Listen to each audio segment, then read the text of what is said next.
आधार घेऊन ही स्त्रीवर बंधनं लादली गेली की धर्म असं सांगतो तुला संपत्ती बाळगण्याचा अधिकार परवानगी देते. तर मनुस्मृतीला आम्ही आरोपीच्या पिंजऱ्यात उभं करतोय असं म्हटलं तरी वावगं ठरू नये. कारण स्त्री मुक्तीची जेव्हा आम्ही दारं ठोठावायला गेलो तेव्हा म्हणून आडवा. जसं आपण ह्या जात व्यवस्थेच्या वरच्या टप्प्यात जातो तशी स्त्री जास्त बनते. नवरा म्हणल्यानंतर लग्न केलं तर आपण काय म्हणतो तुम्ही लग्न केलं, त्या पुरुषाला कोणी बोलतो का? त्याला म्हणतात नाही त्याच्या चुलीला आधार पाहिजे. सुरेखा मॅडम कडे परत अगदी महत्वाचा प्रश्न विचारतो मॅडम तुम्हाला की जगातील जे दुःख आहे ते स्त्री पुरुष विषमतेमध्ये निर्माण झालंय असं महात्मा फुलेंनी दावा केला होता आणि त्यासाठी ते स्वतः पुरुषांना गौरवता झाले. तुम्हाला काय वाटतं की हे जे जगातलं दुःख आहे ते खरंच स्त्री पुरुष विषमतेमध्ये निर्माण झालेलं आहे आणि त्यासाठी पुरुष जबाबदार आहेत का? आता व्यवस्थाच पुरुषी आहे. इथले धर्मग्रंथ जे निर्माण केले तेच मुळात पुरुषांनी केलं. मग तो ईश्वर असू दे, अल्लाह असू दे, गॉड असू दे, ते सगळे पुरुष वचनी आहे. स्त्री वचनी कोणीच नाहीये. आणि कधीतरी मला वाटतं की स्वप्न पडलं होतं का काय कधीतरी भारत खंडाला की मातृसत्ताक पद्धती कधीतरी होती. कधीतरी होती असं म्हणतात. म्हणजे रावण जेव्हा म्हणतो की मी मातृवंशी आहे, नाही जर आपण तिकडे गेलो तर म्हणजे एक मिथकांचा जर भाग घेतला तर. आणि पुरुष कसं झालं की आक्रमण, स्त्रीने शेतीचा शोध लावला आणि स्त्री गुलाम झाली असं म्हणतात. म्हणजे तोपर्यंत स्त्री गुलाम नव्हती किंवा शेतीचा शोध लागल्यानंतर स्त्री गुलाम होती असं म्हटलं जात होतं. इथली व्यवस्था किंवा एकूणच भारतातलीच नव्हे तर जगातली व्यवस्थाच नंतर आक्रमण, राज्य पादाक्रांत करणं त्याच्यामुळे पुरुषी होत गेली. आणि पुरुषी होत गेल्यामुळे ती पुरुष प्रधान झाली. म्हणजे गर्भाशयावर मालकी आली आणि मग त्यामुळे ती गुलाम झाली असं आपण म्हणूयात थोडंसं. तर पुरुष प्रधान व्यवस्थेमध्येच स्त्रीच्या गुलामीची मूळ आहेत. मला असं वाटतं कधी कधी की लग्न व्यवस्थापन हा त्याचाच एक भाग आहे. आणि दुसरी गोष्ट मला असं वाटतं की स्त्री पुरुष अविषमता म्हणजे उजवं माप पुरुषाला आणि डावं माप स्त्रीला, वामांगी पण म्हटलं गेलं ना तिला काही ग्रंथांमध्ये. तर मग स्त्री पुरुष अविषमतेमध्ये स्त्रीच्या गुलामगिरीची पाळंमुळं आहे. कधीतरी आपण इथे म्हटलं होतं की इथल्या ज्या गावं जे आपल्याकडे आहेत वेशीवर त्या देव्या असतात त्या कधीतरी त्या गणमाया होत्या असं म्हटलं जातं. कबिले असायचे, त्यांची ती टोळी प्रमुख जी होती ते कबिलेची जी प्रमुख होती ती स्त्री होती. म्हणजे भारत मातृसत्ताक पद्धतीच होता. सिंधू संस्कृतीमध्ये त्याची पाळंमुळं आपल्याला सापडतात. पण आर्यांचं आक्रमण झालं असं आपण त्या इतिहासाकडे जर पाहिलं तर आर्यांचं आक्रमण झालं आणि बऱ्यापैकी स्त्रीला गुलाम केलं गेलं. मग ती जी आहे ती स्त्री आणि पुरुष ही विषमता जी आहे आणि त्याच्यामध्ये सगळ्यात मोठा सहभाग जो आहे तो मनुस्मृतीचाच आहे. तर मनुस्मृतीला आम्ही आरोपीच्या पिंजऱ्यात उभं करतोय असं म्हटलं तरी वावगं ठरू नये. कारण स्त्री मुक्तीची जेव्हा आम्ही दारं ठोठावायला गेलो तेव्हा म्हणून आडवा आलेला आहे. तेव्हा म्हणून आडवा आलेला आहे. मग मला असं वाटतं की ज्या काळामध्ये स्त्रियांनी पुढे येऊ नये किंवा स्त्रीला गुलाम केलं गेलं किंवा स्त्री काय करते किंवा काय करत नाही ह्या सगळ्या गोष्टी जेव्हा केल्या गेल्या तर तिला पहिले माझघरात बांधलं गेलं, तिला पहिले गुलाम केलं गेलं, तिला तिच्या मुलांमध्ये गुलाम केलं गेलं आणि त्यामुळे स्त्री पुरुष ही विषमता आली. आणि जेव्हा प्रबोधन युग आलं, जे समाज सुधारण झालं त्यांनी ती समता कशी प्रस्थापित होईल याच्याकडे लक्ष दिलं. कारण पहिली गोष्ट अशी झालेली होती की स्त्री ही पाठीमागे कशी राहील किंवा ती माझघरातच कशी डांबली जाईल. आणि सगळ्यात पहिली गोष्ट ती हे की ती जेवढं तुमच्या समाजाचं सांस्कृतिकरण होत जातं तेवढी स्त्री आणखीन माझघरात कोंडली जाते. हेही तेवढं सत्य आहे.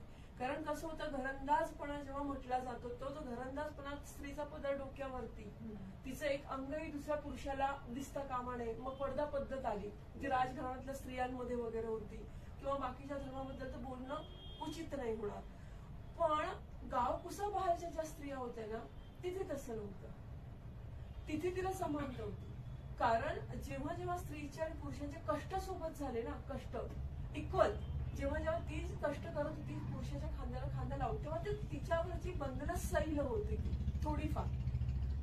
संस्कृतीकरण करण्यामुळे झिरपत आलेल्या गोष्टी होत्या. पण जेव्हा ती कष्ट तिच्या पातळीला पोहोचली आणि तिचं पोट भरण्यासाठी, कुटुंबाचं पोट भरण्यासाठी तिला कष्ट करावं लागलं, शेतात राबावं लागलं, मजुरी करावी लागली, बाहेर जावं लागलं, तेव्हा तिच्यावरची बंधनं जराशी सैल झाली. आणि मग गावकुसा बाहेरच्या जी स्त्री होती तिला पाठ लावण्याचा सुद्धा अधिकार, पाठ लावणं म्हणजे दुसरा विवाह हा अधिकार तिला होता. ती व्यवस्था तिला देत होती. पण जसं आपण ह्या जात व्यवस्थेच्या वरच्या वरच्या वरच्या टप्प्यात जातो तशी तशी स्त्री जास्त जास्त बंदिस्त होती आणि पेशवाईच्या काळामध्ये ती इतकी बंदिस्त होत गेली तर मला असं वाटतं की बहामनी काळामध्ये 13व्या शतकामध्ये जे धार्मिक ग्रंथांचं पुनरुत्थान केलं गेलं हेमाडपंथी वगैरे त्याच्यामध्ये त्याच्यानंतर पेशवाई काळामध्ये ती जास्त जोरकसपणे झाली आणि त्याच्यामुळे स्त्री मग ती आणखी विषमतावादी वागणूक कशी येत गेली समाजामध्ये मग ती गुलाम कशी होत जाईल मग त्याच्यामध्ये बाल जरट विवाह पद्धती आल्या मग बाल जरट विवाह पद्धती म्हणजे 30-35 वर्षाचा नवरा आणि 9 वर्षाची नवरी मग ती वयात येईपर्यंत तो नवरा बऱ्यापैकी एक तर म्हातारा तरी व्हायचा किंवा आजाराने मरून तरी जायचा मग ती विधवा व्हायची मग विधवा झालेल्या मुलीचं करायचं काय व्यवस्था नव्हती ना मग विधवा झालेल्या मुलीचा पाय घसरू नये म्हणजेच तिच्या गर्भाशयावर मालकी त्या घराण्याचीच असली पाहिजे म्हणून तिला त्या लाल भरड्या अलवणात गुंडाळलं जायचं आणि तिला माझघरात कामासाठी कामासाठी कोंडली जायची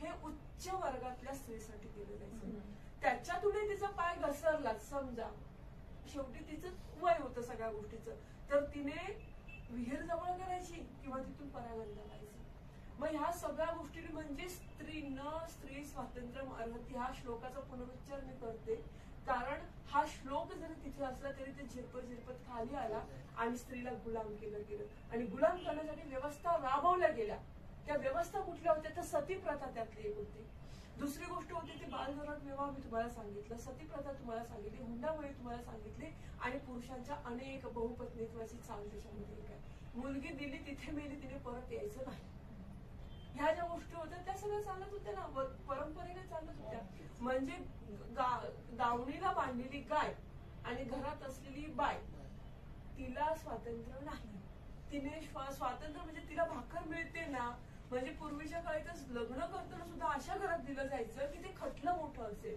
की जिथे भाकरीचं रती पण होते एक कोरभर भाकर का माझ्या लेकीच्या वाटेने असं म्हटलं जायचं त्यामुळे हे सत्यच आहे आणि हा त्रिवार आम्ही उच्चार करणार आजही आम्ही त्रिवार तिघी आम्ही बसलेलो की स्त्री पुरुष विषमता आजही आहे मला असं वाटतं की इथून येणार तर आमच्या नंतरची जी पिढी येणार ना तिने ह्या व्यवस्थेला धक्के द्यावेत आणि ते धक्के देण्यामध्ये तिच्या पाठीमागे आम्ही असू जेव्हा इथली स्त्री म्हणते मला असं वाटते साधारण 10-1 वर्षापूर्वीची गोष्ट आहे कोल्हापूरच्या अंबाबाईच्या मंदिरामध्ये जे नैवेद्याचे लाडू आहेत ते बनवण्याचं काम बचत गटांना दिलं होतं तर तिथल्या काही लोकांनी असा आक्षेप घेतला होता की महिलांना पाळी येते आणि त्यामुळे त्या काळामध्ये ती अनटचेबल होते अस्पृश्य होते बिटाळशी होते मग ते लाडू सुद्धा तसे होते म्हणून तिला नाकारलं होतं तर त्या बचत गटाच्या महिलांनी आंदोलनं केली होती आणि त्या आंदोलन करत असताना मी कविता लिहिली होती की दार उघड बये दार उघड म्हणून तू ललकारलेस मनुस्मृतीला पण बये काय तू मोडलीस तुझ्या मनाची गुलामगिरी म्हणजे तू तुझ्या मनाला गुलाम करणाऱ्या पुरुषाला कधी प्रश्न विचारलायस का नाही विचारला तिने तू बाहेर बाबासाहेबांचं नाव घे जय जयकार करत तुम्ही मनुस्मृतीचा हाहाकार करता पण तुम्ही घरामध्ये ते समतावादी विचार तुम्ही देता का किंवा मग जेव्हा मी आता स्त्री पुरुष विषमतेला मी फक्त पुरुषालाच एका आरोपीचा पिंजरा तुम्ही करू पाहणार नाही कारण तो सुद्धा या व्यवस्थेचा विक्टिम आहे तो सुद्धा व्यवस्थेचा विक्टिम आहे असं मला म्हणावं वाटतं कारण विक्टिम कसं आहे कारण त्याच्यामध्ये नसलेला पुरुषार्थ या व्यवस्थेने भरलेला आहे तू पुरुष आहेस मग तुला रडायचं नाही तू पुरुष आहेस तुला घर सांभाळायचंय तू पुरुष आहे तू कर्तबगारच असलं पाहिजेस म्हणजे हे तो सुद्धा या पुरुष व्यवस्थेचा विक्टिम आहे मग जेव्हा तो या पुरुष व्यवस्थेचा विक्टिम होणं नाकारतो तेव्हा इथे समतावादी व्यवस्था अस्तित्वात यायला सुरुवात होते आणि मला वाटतं ह्या व्यवस्था अस्तित्वात येण्यासाठी स्त्री आणि पुरुष ह्या दोघांनी विचार करणं आणि ह्या संग्रामामध्ये उतरणं फार गरजेचं आहे कारण हा स्त्री पुरुष विषमतेसाठी फक्त मी पुरुषाला आरोपीच्या पिंजऱ्यात कसं उभं करू कारण माझीच आई जेव्हा मला म्हणते की तू ताट उचलायचं माझ्या भावाने ताट उचलायचं नाही 20-1 वर्षापूर्वी तर मी आईशी भांडली होती की का तो जेवण करतो तो माझ्या भावानेच ताट उचलायचं तर जेव्हा आम्ही असं म्हणतो की नाही लिंगभाव बाजूला सारून स्वयंपाक करणं is not a gender based activity ज्याला भूक लागते त्याने स्वयंपाक करावं असं साधण्यासारखी किंवा आमच्या ताईसारखी किंवा माझ्यासारखी मुलगी जेव्हा आता शिकवते आमच्या मुलांना तेव्हा मला वाटतं ह्या विषमतावादी व्यवस्थेला तडे जायला सुरुवात होती पण मला आणखीन एक म्हणायचं मी पोळ्या लागते मग त्याने कपडे वाळत घालायची इतकीच आमची व्यवस्था सीमित नाहीये आमची स्त्री पुरुष समता ही व्यवहारामध्ये बरोबरीचं स्त्रीला स्थान असणं खरं तर तुला काय कळतं तू माझ्या घरात जा तिला निर्णय प्रक्रियेत समाविष्ट करून घेणं खरं तर ही स्त्री पुरुष समता अस्तित्व यायला पाहिजे आणि त्यासाठी स्त्री आणि पुरुष हे दोघांनी समतामध्ये विचारावर वाटचाल केली पाहिजे असं मला वाटतं. बरोबर आहे. आता तुमच्या म्हणण्यातून सतत येत होतं की इथे कुठेतरी फक्त पुरुषच जबाबदार नाहीये. म्हणजे त्याचा हेतू मला असं वाटतो की स्त्री सुद्धा, म्हणजे आता मी तुम्हाला काही उदाहरणं दिली की ही जी पुरुष प्रधान संस्कृती आहे ती इथल्या स्त्रीनेच मान्य केलेली आहे असं वाटतं. म्हणजे तिला हे कळत पण नाही की आम्ही पुरुष प्रधान संस्कृतीमध्ये जगतो. म्हणजे उदाहरण द्यायचं त्याला सांगतो, आता माझ्याकडे पुस्तकं खूप असतात, तर माझ्या नात्यातली काही आहेत मंडळी, म्हणजे मुली असतील, त्या जेव्हा गरोदर राहतात तेव्हा त्या पुस्तक वाचायला मागताना पण शिवाजी महाराज किंवा संभाजी महाराजांचं मागतात, जिजाऊ सावित्रीचा मागत नाही. म्हणजे आम्हाला मुलगा पाहिजे. म्हणजे ही आमची मानसिकता स्त्रियांची कुठेतरी न कळत ती झालेली आहे. आता मला इथे एक असं म्हणायचं, आता तुम्ही मगाशी म्हणणार कोल्हापूरला असं प्रकरण म्हणलं, पण तुम्ही एक विचार केलाय का जिथे देव्यांची मंदिरं वगैरे आहेत तिथे त्या देवीचा शृंगार करायला किंवा तिला वस्त्र प्रदान करायला कोण असतो? पुरुष. वाईट वाटतं ऍक्च्युली ते मग बघताना. तिथे का नाही आपण ऑब्जेक्शन घेत? खरंय तिथे का नाही महिला पूजा का तिथे महिलांना ते दिलं जाते काम की त्या मला वाटतं मागे ते आंदोलन झालं होतं आणि मंदिरामध्ये महिला पुजारी पण नियुक्त केल्या गेल्या होत्या. त्याचं प्रमाण किती ते कमी अगदी किंचित. म्हणजे हा प्रश्न अजून कोणाच्या डोक्यामध्ये वळवळला सुद्धा नाही. वाईट वाटतं ते. मासिक पाळीचं तुम्ही हे करताय, पण जेव्हा एखाद्या देवीचं जेव्हा कपडे बदलण्याचं तिचा शृंगार करण्याची वेळ येते तेव्हा ते पुरुषच असतात. आता तिथे कुठे महिला असते? रुक्मिणी मातेचं जे हे असतं अभिषेक किंवा औपचारिकता नऊवारी वगैरे नेसायचं, तर तिथे महिला पुजारींची आता नेमणूक दिसते. आता जेव्हा हे प्रकरण पुढे आलं तेव्हा. बरं, ज्योतिताईंना प्रश्न विचारतो की आता फक्त आपल्या देशातच स्त्रियांवर अन्याय होत असं नाही, पूर्ण जगामध्ये पण अनेक ठिकाणी स्त्रियांवर अन्याय होतात आणि त्याचे मूळ जे आहे ते धर्मामध्ये आहे असे महात्मा फुले म्हटले होते. याबाबत मला वाटतं नक्कीच हे मूळ धर्माशीच निगडीत आहे. सामाजिक जी विषमता आहे मला वाटतं ती जात, धर्म आणि लिंग या 3 गोष्टींवर आधारित आहे. जातीवरून, धर्मावरून आणि लिंग याच्यावरून ही सामाजिक विषमता समाजामध्ये आहे. जर पुरुष प्रधान संस्कृतीचा विचार केला तर स्त्रीला इथे दुय्यम स्थान दिलेलं आहे. स्त्री ही एक उपभोगाची वस्तू आहे. ही पारंपरिक अगदी मानसिकता झालेली आहे आणि त्याच्यामुळे स्त्रीला शिक्षण, सत्ता, संपत्ती या सगळ्याचे अधिकार नाकारले गेलेले आहेत. याला कारण काय तर धर्माचे जे कायदे आहेत, धर्माचे कायदे यांचा आधार घेऊन ही स्त्रीवर बंधनं लादली गेली की धर्म असं सांगतो तुला संपत्ती बाळगण्याचा अधिकार परवानगी देत नाही. म्हणजे धर्माचे कायदे यांचा आधार घेऊन ती बंधनं लादली गेली. जशी आता ताईंनी सांगितलं सती प्रथा, हुंडा प्रथा, बालविवाह, पुढे जसं आपण म्हणतो 3 तलाक जे आहे मुस्लिम धर्मामध्ये किंवा जो हिजाब आहे, या अशा अनेक रूढी आणि परंपरा अनेक समाजामध्ये, अनेक देशांमध्ये वेगवेगळ्या प्रकारे आणि या रूढी आणि परंपरांनी जवळजवळ लाखो स्त्रियांचं जीवन हे करपूनच टाकलेलं आहे. कारण हे का घडतं तर आताच ताईंनी सांगितलं की आई म्हणते दादाला ताट उचलायला सांगू नको, तू ताट उचल. म्हणजे काय झालेलं आहे की समाजाच्या मनावर ही जी धर्माचे, परंपरेचे जे संस्कार आहेत, याची जी बीजे आहेत ही खोलवर रुजलेली आहेत. स्त्रीनी काय करावं, पुरुषांनी काय करावं आणि हजारो वर्षापासून स्त्रिया आणि पुरुषांची कामं ही ठरवून आलेली आहेत. ही विभागणी झालेली आहे आणि त्याच्यामुळे स्त्रीवर ह्या लिंगभेदावर स्त्रीवर अत्याचार होतो. खरं पाहिलं तर या देशामध्ये ब्रिटिश यायच्या आधी ह्या निर्दयी प्रथा, रूढी या अशाच सुरू होत्या. परंतु जेव्हा ब्रिटिशांचं या देशामध्ये येणं झालं मग तेव्हा आपले महात्मा फुले असतील, सावित्रीबाई फुले, राजाराम मोहन राय या भारतीय समाज सुधारकांनी ह्या स्त्री मुक्तीच्या चळवळींना सुरुवात केली आणि त्यातच ब्रिटिशांमध्ये जो स्त्रीबद्दल पाश्चात्य जो दृष्टिकोन होता, या दृष्टिकोनातून त्यांनी या काही ज्या निर्दयी अशा ज्या रूढी परंपरा होत्या यांच्या विरोधात ब्रिटिशांनी काही कठोर कायदे निर्माण केले. आणि म्हणून मला नेहमी वाटतं की हे कुठेतरी धर्मातून सगळं प्रकरण आलेलं आहे या रूढीच्या परंपरा. पाहिजे. नक्कीच. साधना मॅडमकडे येतो.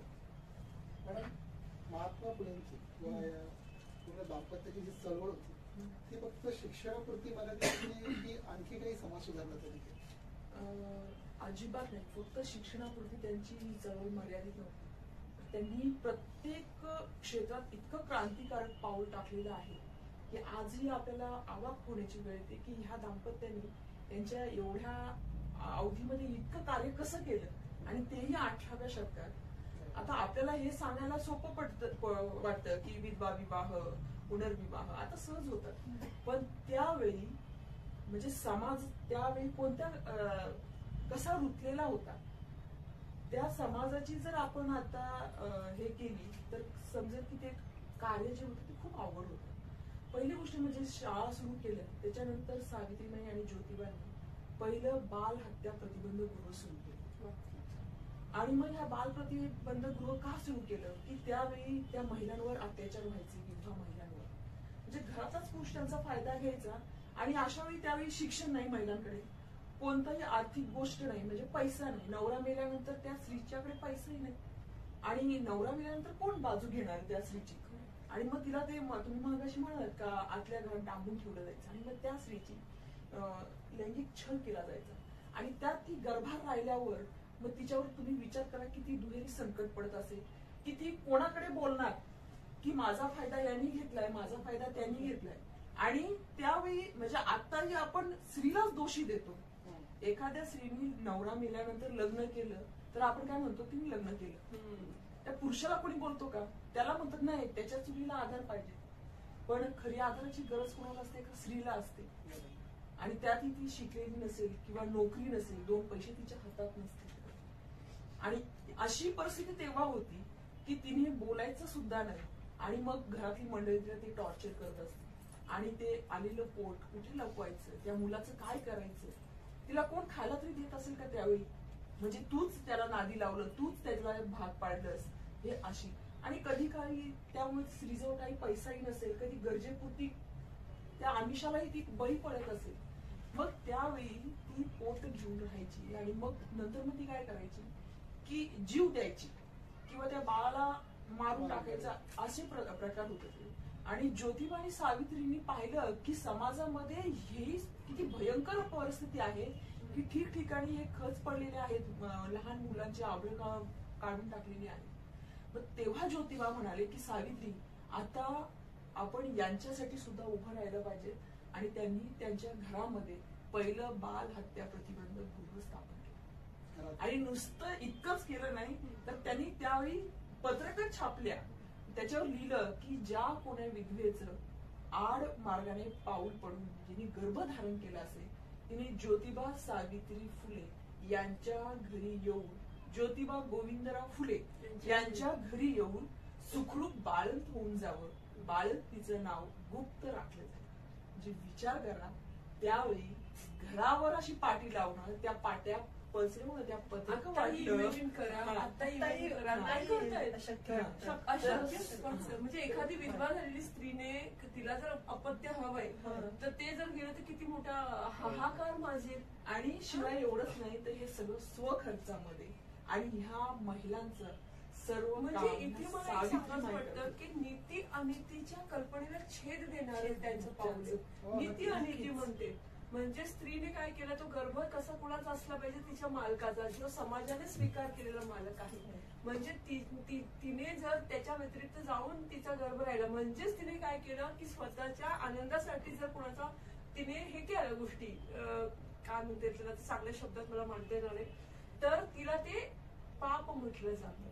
आणि ते पाप आजही आहे. म्हणजे एखादी विधवा मुलगी असेल ना तर आता तिला एखादं मूल असेल ना तर घरातली मोठी बाई सहज म्हणते तिला तर नवऱ्याची काय गरज आहे, तिचा मुलगा हाच तिचा नवरा. मग ह्या नीती आणि तिच्या कल्पनेला छेद देणारा महात्मा फुले आणि सावंतचं पाऊल होतं. याच्या पुढेही मी तुम्हाला सांगते की जी काशीबाई म्हणतात, काशीबाईचं मूल सावित्रीबाईंनी आणि ज्योतिबांनी दत्तक घेतलं, ती काशीबाईच जीव द्यायला चालली होती. आणि तिला ज्योतिबा घरी आणतात आणि तिचं बाळक पण करतात, त्या मुलाला दत्तक घेतात, आणि ती काशीबाई आहे ती जाते. म्हणजे एका ब्राह्मणच ती मुलगी होती विधवा होऊन तिला गर्भधारण केलं होतं आणि ते मूल स्वतः स्वीकारणं, त्याला स्वतःचं नाव देणं, नवे नवे तर स्वतःची प्रॉपर्टी त्या मुलाला देणं, आणि त्यातही ते अनैतिक मूल, अनैतिक मूल. त्यातही ते अनैतिक मूल, ते एखाद्या स्त्री पुरुषाच्या विवाहातलं मूल नाही, तिचं कुठल्या तरी आडमार्गाने तिला गर्भधारणा झाली, म्हणजे ते समाजाच्या दृष्टीने बेवारस.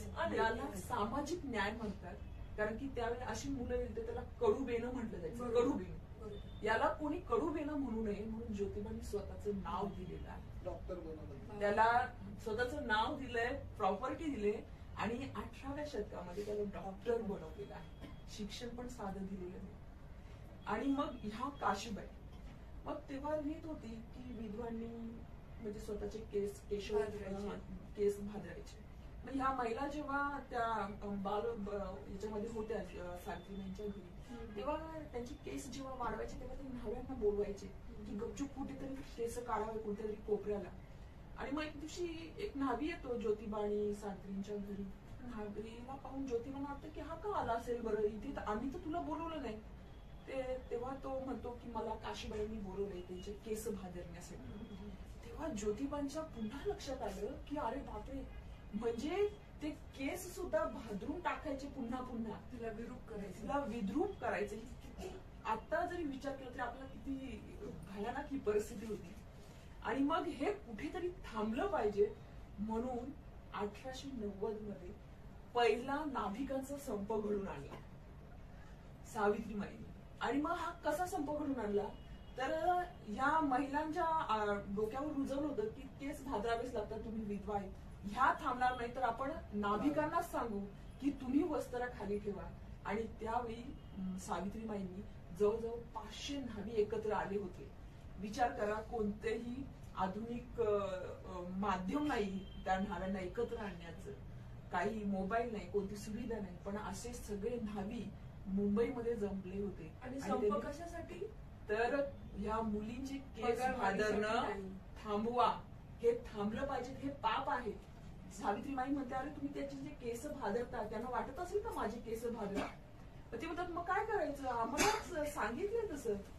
सावित्री म्हणतात अरे कोणी सांगितलंय, अरे तुम्ही वाचलंय कुठे, कोणत्या धर्मपुस्तकात लिहिलंय, कोणत्या शास्त्रात लिहिलंय, नाही आम्ही तर नाही वाचलं, पण जे वाचतात त्यांनी सांगितलंय. तेव्हा सावित्रीबाई म्हणते अरे तुम्ही वाचा मग तुम्हाला कळेल, कशाला नको ते पाप लावून घेताय. आणि तेव्हा त्यांनी वस्त्र खाली ठेवला आणि न्हावीचा हा संप केव्हा तो फलास आला की त्या न्हाव्यानेही नंतर ते म्हणणं पटलं सावित्रीबाईंचं आणि त्यांनी ठरवलं की आम्ही बायकांचे केस भादरणार नाहीच नाही, पण ज्या घरामध्ये पुरुष आम्हाला हे काम लावतील त्या पुरुषांचेही केस आम्ही भादरणार. आणि मग जेव्हा दाड्या विषा वाढून त्यांना फिरण्याची वेळ आली तेव्हा मग तो संप मिटला आणि त्या संपामध्ये मान्य झालं की इथून पुढे हे नाभिक यांचे विधवा स्त्रियांचे केस भादरणार नाही. किती क्रांतिकारी पाऊल सावित्रीबाईंची. एवढंच नव्हे तर 1868 मध्ये सावित्रीबाई आणि ज्योतिबांनी आपल्या घरातला पाण्याचा हौद सगळ्यांसाठी खुला केला. आता तुम्ही म्हणाल की सगळ्यांसाठी खुला म्हणजे आता तर सहज पाणी मिळतं, आपण पितो जिकडे तिकडे. तर त्यावेळी अशी परिस्थिती होती की शूद्र अतिशूद्रांना पिण्याच्या पाण्यावर सुद्धा बंदी होती.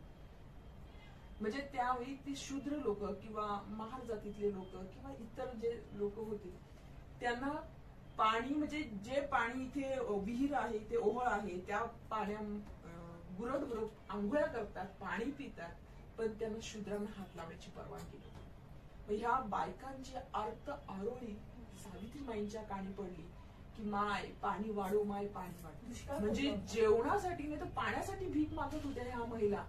आणि तेव्हा सावित्रीबाईंना वाटलं की अरे पाणी ही तर निसर्गाची देणगी आहे आणि त्यावर विशिष्ट लोकांचाच का हक्क, तो सगळ्यांसाठी असलं पाहिजे. आणि त्यावेळी सावित्रीबाईंनी आपल्या घरचा पाण्याचा हौद सर्वांसाठी खुला केला. विना आठ तेव्हा ती लोक पाणी घ्यायला यायचे, पाणी घ्यायचे, प्यायचे. म्हणजे हे सुद्धा क्रांतिकारी पाऊल आहे सावित्रीबाईंचं आणि ज्योतिबांचं. बरं इथेच सावित्रीबाई आणि ज्योतिबा थांबलेले नाहीयेत, तर त्यांचं कार्य याच्या पुढेही आहे. जो 1877 मध्ये दुष्काळ पडला होता, म्हणजे माणसं अगदी उपाशी मरत होती, माणसांना वाटत होतं की आम्हाला मृत्यू द्या, इतकी अवस्था बेकार होती, गुरढोरं मरत होती. त्यावेळी सावित्रीमाई आणि ज्योतिबा फुले यांनी 52 अन्नछत्र स्थापन केलेली आहेत आणि त्या अन्नछत्रातून त्यांनी ह्या गोर गरिबांना जेवण देण्याचं काम केलेलं आहे. सावित्रीमाई स्वतः जेवण बनवायच्या आणि ह्या गोर गरिबांना जेवण द्यायचं. पण त्यांनी एक तिथे शिस्तही लावली होती की त्यावेळी असं होती की इतकी अवस्था वाईट की लोकांना मिळत नव्हतं जेवायला. मग त्यांनी लिहिलं होतं की एका मुलाला एकच भाकर मिळेल आणि त्या मुलांनी ती भाकर इथंच खाऊन जायची. म्हणजे ते मूल जर घरी घेऊन गेलं तर त्या भाकरीवरून भांडणं व्हायची, ते मूल उपाशी पडेल किंवा घरी, म्हणून इथे या आणि इथे आमच्या समोर खा. असं हे सावित्रीमाईचं कार्य होतं. बरं, एवढंच कार्य नाही तर सावित्रीमाईंनी, तुम्हाला माहिती आहे की 1897 मध्ये प्लेग आलं होतं. त्या प्लेग मध्ये सुद्धा सावित्रीमाईंनी किती कार्य केले. स्वतःच्या मुलाला त्यांनी बोलून घेतलं, दवाखाना स्थापन केला आणि ह्या मुलांना जे त्यांच्यातच त्यांचा मृत्यू झाल्यानंतर एका महारवाड्यातल्या पांडुरंग गायकवाड नावाचा मुलगा तो तडफडत होता, त्या मुलाला त्यांनी खांद्यावर आणलंय. हे माहितीये की आता ही लागण मलाही होईल, पण ह्या शूद्र अतिशूद्रांची सेवा कोण करेल. आणि त्यांनी त्यांच्या जीवनाचं हेच केलं होतं की शूद्र अतिशूद्रांची सेवा करणं हेच आमचं जगण्याचं कारण आहे. आणि त्या पांडुरंगाला त्यांनी खांद्यावर मारून 10 किलोमीटर धावत त्या आल्या आणि त्या दवाखान्यामध्ये आल्या आणि त्यात त्यांचा मृत्यू झाला. म्हणजे किती क्रांतिकारी त्यांचं हे काम आहे. शिवाय हेही नाही तर पहिला विधवा विवाह सुद्धा त्यांनी लावलेला आहे. नर्मदा आणि जनार्दन ह्या 2 व्यक्तींचा त्यांनी पहिला विधवा विवाह लावलेला आहे. पहिला आंतरजातीय विवाह सुद्धा सावित्रीमाईंनी लावलेला आहे स्वतःच्या मुलाचा. ज्ञानोबा ससाने यांच्या मुलगी लक्ष्मी, कारण की यांना मुलगी द्यायला कोण तयार नाही. यशवंत हे कडू गेलं ब्राह्मणबाईच्या पोटचं. पण त्याही परिस्थितीमध्ये सावित्रीमाई आणि ज्योतिबांचं कार्य पाहून सत्यशोधक समाजातलेच एक कार्यकर्ते होते ज्ञानोबा ससाने, त्यांनी त्यांची मुलगी या यशवंताला दिली आणि पहिला आंतरजातीय विवाह जो आताही लावायला आपल्याला घाम फुटतो तो त्यांनी लावलेला आहे. सत्यशोधक पद्धतीने त्यांनी विवाह लावले. भटजी नाकारलेला आहे. अजून सुद्धा आपण भटजी नाकारत नाहीये.